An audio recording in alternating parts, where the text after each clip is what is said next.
তুমি কি ভূত পেতের গল্প বিশ্বাস করো? যদি না করো তাহলে এই গল্পটি শোনার পর হয়তো বিশ্বাস করতে শুরু করবে। নমস্কার বন্ধুরা, আমার নাম গোপাল। আজ আমি তোমাদের একটা গল্প শোনাতে যাচ্ছি। গল্পটির নাম অন্ধকার কুটির রহস্য। তো চলো গল্পটা শুরু করি। শীতের এক সন্ধ্যায় ছোট গ্রামটির প্রান্তে ছিল এক পরিত্যক্ত কুটি। লোকমুখে শোনা যায় রাতের বেলা কারো সাহস হতো না সেখানে ঢোকা। রাত 10টা। গ্রামের দুই যুবক রাকিব আর নাসিব মজা করার জন্যে ঠিক করলো যে তারা ওই কুটিতে রাত কাটাবে। দুজনেই সাহসী, ভূতের গল্পে তারা বিশ্বাস করতো না। তারা মশাল আর কিছু খাবার নিয়ে কুটির ভেতরে ঢুকে পড়ল।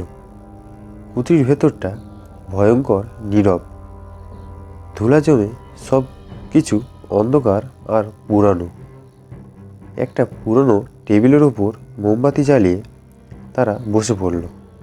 প্রথম ঘন্টা কেটে গেল বেশ নিরিবিলি। হঠাৎ বাতাস যেন থেমে গেল। মোমবাতির শিখা অদ্ভুতভাবে দুলে উঠল।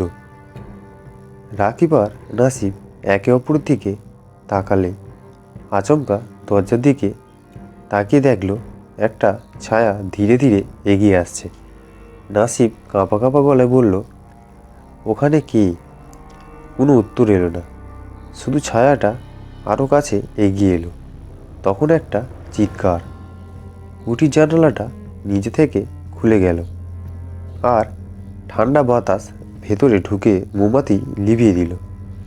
অন্ধকারে রকিব আর নাসিব অনুভব করল কেউ যেন তাদের পাশে দাঁড়িয়ে আছে।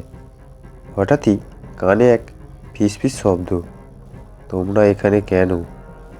দুজনে আর কোনো শব্দ না করে ছুটে কুটি থেকে বেরিয়ে পড়ল।